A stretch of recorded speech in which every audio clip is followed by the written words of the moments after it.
ప్రచారాలు చేయండి, లేదంటే ఈ హాస్పిటల్ పైన ఫేక్ ధర్నాలు చేయండి, నేనున్నాను అంటూ కూడా ఆయన లండన్కి వెళ్ళిపోయారు. పూర్తిగా ఈ చర్చ జరుగుతూ ఉంది ప్రజల్లో కావచ్చు, లేదంటే చాలామంది మాట్లాడుకునేది ఏంటంటే వాళ్ళ accounts fake, party fake, channel fake, paper కూడా ఒక ఫేక్, వాళ్ళ ఇళ్లలో కట్టించే గుడి కూడా ఫేక్ అని కూడా గతంలో నిరూపణ అయింది. మనం చూసాం తిరుమల తిరుపతి దేవస్థానం తరహాలో సెట్టింగ్ వేసి ఏ విధంగా ఫేక్ గుడి కట్టించుకున్నారు జగన్మోహన్ రెడ్డి ఇంట్లో అని. ఆ తర్వాత ఫారిన్ ఇన్వెస్ట్మెంట్ 13 లక్షల కోట్లు అంటూ కూడా ఒక ఫేక్ ప్రచారం కూడా చేశారు గతంలో. కోడికత్తి ఒక ఫేక్, తర్వాత బాబాయ్ చావు పైన కూడా రకరకాల ప్రచారం, ఫేక్ ప్రచారం చేసినటువంటి పరిస్థితి అప్పుడు చూసాం. తల్లి మీద గౌరవం ఫేక్, ఎందుకంటే నేషనల్ ట్రిబ్యునల్, బిజినెస్ ట్రిబ్యునల్ దానికి సంబంధించినటువంటి దాంట్లో కూడా కేసు వేశారు తల్లికి సంబంధించి. సో గౌరవ అధ్యక్ష పదవి నుంచి కూడా తొలగించారు. మరి ఎక్కడ గౌరవం ఉంది తల్లిపైన? అదేవిధంగా చెల్లి మీద కూడా ఒక ఫేక్ ప్రేమ చూసాం. తన కట్టు బొట్టు పైన, పుట్టుక పైన కూడా ఆ పార్టీకి సంబంధించినటువంటి సైకోలు కామెంట్లు చేస్తూ ఉంటే ఒక్క మాట కూడా మాట్లాడినటువంటి అన్న జగన్మోహన్ రెడ్డి. గతంలో 151 గెలిచింది పూర్తిగా ఈ ఫేక్ ప్రచారాలపైనేనని చర్చ. అబద్ధపు పునాదుల పైన నిర్మించిన ఫేక్ మేడ ఏదైనా ఉందంటే అది ఆ పార్టీ అంటూ కూడా చర్చ జరుగుతూ ఉంది. పూర్తిగా కూలుతుందనే భయంతో, ఆ పేక మేడ కూలుతుందనే భయంతో జగన్మోహన్ రెడ్డి దినదిన గండంలా గడుపుతున్నటువంటి పరిస్థితి. ఉంటే యలహంక ప్యాలెస్, లేదంటే తాడేపల్లి ప్యాలెస్. ఈ విధంగా ఇప్పుడు లేదనంటే లండన్కి వెళ్ళిపోవడాలు.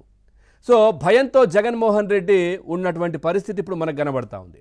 అయినా కానీ ఇంకా ఫేక్ ప్రచారాలు ఆపడం లేదు జగన్మోహన్ రెడ్డి. ఒకవైపు మెడికల్ కాలేజీల పైన ఏ విధంగా ఫేక్ ప్రచారం చేస్తున్నారో చూస్తూ ఉన్నాం. తర్వాత అమరావతి పైన ఇంకా ఇంకా ఇంకా ఏ విధంగా ఫేక్ ప్రచారం చేస్తున్నారో చూస్తూ ఉన్నాం. పూర్తిగా సక్సెస్ కాని జగన్ సభలు ఒకవైపు, ఎక్కడ కూడా సభలు సక్సెస్ అవ్వట్లే. రోడ్ షోల పైన కూడా ఒక ఫేక్ ప్రచారం. అన్నొస్తే మామూలుగా ఉండదు, అన్నొస్తే పూర్తిగా జనాలు మొత్తం ఇక్కడే ఉన్నారు. ఎక్కడొచ్చాడు అన్న? అన్నొస్తే గతంలో అన్నొస్తే ఏ విధంగా ఉండే చూసాం కదా. మనుషుల తలలపై నుంచి తొక్కించుకుపోవడాలు, లేదంటే రైతులు అహర్నిశలు అహోరాత్రులు శ్రమించి పండించిన పంటను రోడ్డు పాలు చేసి దాని మీద వాహనాలు తొక్కించడాలు, ఇవే కదా అన్న చేసింది. మొత్తానికి ప్రజలు ఇవ్వకున్నా 11 సీట్లకే పరిమితం చేసిన స్వయం ప్రకటిత ఫేక్ ప్రతిపక్ష నేత ఎవరైనా ఉన్నారంటే అది జగన్మోహన్ రెడ్డి. ఇంకా కూడా అన్నొస్తున్నాడంటూ ఈ ఫేక్ వీడియోలు కూడా ప్రచారం చేస్తూ ఉన్నారు ఇంకా కూడా. అదేవిధంగా లోకేష్ గారు సభ ఈరోజు విశాఖపట్నం టూర్ ఉంది. సో దానిపైన కూడా ఫేక్ ప్రచారాలు, చెట్లు కొట్టేస్తున్నారు, చెట్లు కొట్టేయిస్తున్నారు, ఈ విధమైన ఫేక్ ప్రచారాలు చేస్తూ ఉన్నారు. ఇంకా కూడా చెట్లు కొట్టేయించింది, చెట్లు తీయించింది, అప్రకటిత కర్ఫ్యూలు పెట్టించింది, కింద పైన హెలికాప్టర్లో వెళ్తూ ఉంటే కింద 144 సెక్షన్లు పెట్టించింది అన్న జగన్మోహన్ రెడ్డి గారు అధికారంలో ఉన్నప్పుడు. ఆయన పెట్టించారు అవన్నీ, ఇప్పుడు కావు. పూర్తిగా ఇప్పుడు జగనన్న హీరో అంటూ పూర్తిగా ఆ క్యాడర్ ఏదైతే ఉందో ఓవర్ యాక్షన్ చేస్తూ ఉన్నారనే చర్చ. అసలు గ్రౌండ్ రియాలిటీ ఎందుకు వీళ్ళు విశ్లేషించుకోవట్లేదు, ఎందుకు దాని గురించి ఎందుకు చర్చించట్లేదు అనే చర్చ ఇంకోవైపు. ఎప్పుడైనా ఆలోచించారా? ఈ సోషల్ సైకోలు కావచ్చు, జగన్మోహన్ రెడ్డి దగ్గర పనిచేసే వాళ్ళు, లేదంటే కొన్ని ఆయనకు వత్తాసు పలికే కొన్ని ఛానల్ కావచ్చు, లేదంటే ఇటు యూట్యూబ్ ఛానల్ కావచ్చు, ఇవన్నీ కూడా మీడియాలో జగన్ను ధీరుడు సూర్యుడు అంటూ కూడా కీర్తిస్తూ ఉన్నారు ఆ పేటీఎం బ్యాచ్ అంతా.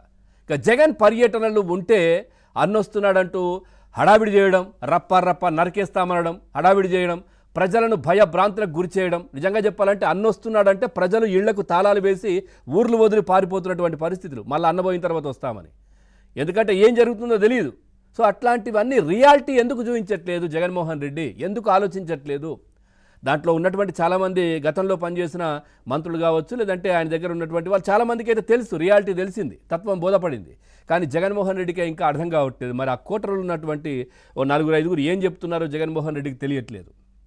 పూర్తిగా భజన జగన్మోహన్ రెడ్డికి, జనమే లేకపోయినా ఉన్నట్టు కలరింగ్ ఏ విధంగా ఇస్తారో పేటీఎం బ్యాచ్ గతంలో చూసాం. పేటీఎం బ్యాచ్ ఇచ్చారంటే అదొక వైపు, కానీ కొన్ని ఛానల్ కావచ్చు, కొన్ని యూట్యూబ్ ఛానల్ కావచ్చు, ఇవన్నీ కూడా గతంలో మనం చూసాం. సిద్ధం సభలకు పూర్తిగా గ్రీన్ మ్యాట్లు వేసి జనాలు లేకపోయినా హడావిడి చేసి అక్కడ చాలామంది క్రౌడ్ వచ్చినట్టుగా, ఎంతోమంది అక్కడికి జగనన్న కోసం వచ్చినట్టుగా చూస్తే అంతా వాళ్లే రిపీట్, పూర్తిగా కాపీ పేస్టులు, పూర్తిగా ఈ గ్రాఫిక్స్, గ్రీన్ మ్యాట్లు. ఎందుకు ఇంకా గ్రౌండ్ లెవెల్లో జరుగుతున్న విషయాలు జగన్మోహన్ రెడ్డి ఎందుకు అర్థం చేసుకోవట్లేదు అనే చర్చ జరుగుతూ ఉంది. జగన్ పర్యటనలో ఎక్కడ కార్యకర్తలు కనిపించట్లేదు అనే చర్చ ఇంకోవైపు. చాలా ప్రాంతాల్లో డబ్బులిచ్చి కూడా ప్రజలను తరలిస్తున్నారు వైసీపీ నేతలంటూ కూడా ప్రచారం జరుగుతూ ఉంది. దమ్ముంటే గ్రౌండ్ రియాలిటీ ఎలా ఉందో చూపించాలంటూ ఇటు కూటమి నేతలు కూడా మాట్లాడుతున్నటువంటి పరిస్థితులు కనిపిస్తూ ఉన్నాయి. నిజంగా చెప్పాలంటే ఇప్పుడు మనం చూసాం, దీనికి సంబంధించి హడావిడి చేయండి, మెడికల్ కాలేజీలకు సంబంధించి అంటూ కూడా జగన్మోహన్ రెడ్డి హడావిడి చేసి రచ్చబండ పెడతాం, మనం అది చేద్దాం ఇది చేద్దాం అని చెప్పేసి ఇక్కడ అందరినీ ఆ కార్యకర్తలను ఆ పేటీఎం బ్యాచ్ను గాలికి వదిలేసి ఈయన గాలి మోటార్లో లండన్ వెళ్ళిపోయారు. సో అది జగన్మోహన్ రెడ్డి గురించి ఆలోచించండి. నిజంగా చెప్తానంటే ఇప్పుడు ఏదైతే మెడికల్ కాలేజీలకు సంబంధించి అంటున్నారో దాంట్లో దాదాపుగా 1550 కోట్ల రూపాయలు ఖర్చు చేశారు జగన్మోహన్ రెడ్డి. కానీ దాంట్లో 4,940 కోట్ల రూపాయలు పూర్తిగా దీంట్లో బయట నుంచి లోన్లు కూడా తీసుకొచ్చారు. ఆ లోన్లు తెచ్చినవి ఏమయ్యాయి? అట్లాగే కేంద్రం కూడా ఇచ్చింది, 975 కోట్ల రూపాయలు కేంద్రం ఇచ్చింది. సో ఆ డబ్బు ఏమైపోయింది?